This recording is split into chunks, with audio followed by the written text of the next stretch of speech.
గురుగారు, సోమవారం అనేది ఎన్నో విషయాలకు శుభకరం. కానీ కొన్ని ప్రాంతాలలో ఈ సోమవారం రోజున వివాహం చేయరు. ఎందుకని? కాలామృతం అనే గ్రంథం ఈ విషయంలో మంచి సమాధానాన్ని మనకు తెలియజేస్తుంది. సోమవారం నాడు వివాహాలు ఎందుకు చేయకూడదు అంటే, సోమే సపత్ని ప్రదా అని కాలామృతం తృతీయ బిందువు వివాహ విషయంలో ధర్మాలను తెలియజేస్తుంది. సపత్ని అన్నప్పుడు ఆ వరుడికి మళ్ళీ వివాహం అయ్యే ప్రమాదం ఉంటుంది అని అర్థం.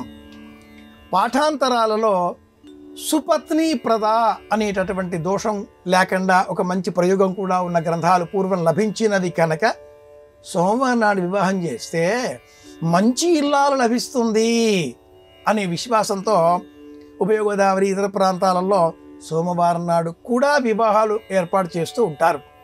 అయితే అధిక భాగం దేశంలోని ఇతర ప్రాంతాలకు సంబంధించి ఎవరైతే చంద్రమాన సిద్ధాంతాన్ని పాటిస్తూ ఉంటారో ఆ ప్రాంతాలలో సోమవారం నాడు వివాహం చేయడం తక్కువ.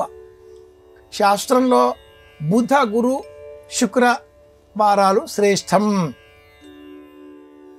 బుధ గురు శుక్రవారాలు వివాహానికి యోగ్యం. శని ఆది వారాలు మధ్యమం.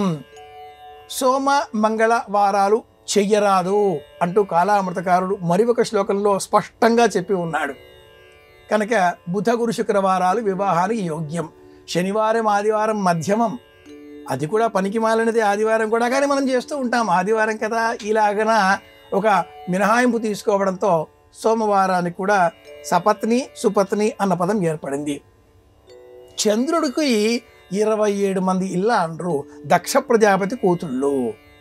చంద్రుడు రోహిణి అనే అమ్మాయిని ఇష్టపడి వివాహం చేసుకుంటాను అని అడిగితే ఆ సోదరీమణులంతా కూడా ఎవరిని ఈ రోహిణి వివాహం చేసుకుంటుందో మేమంతా కూడా ఆయనే వివాహం చేసుకుంటాం అనే వృత్తాంతం ఒకటి మన పురాణాలలో ఉంది.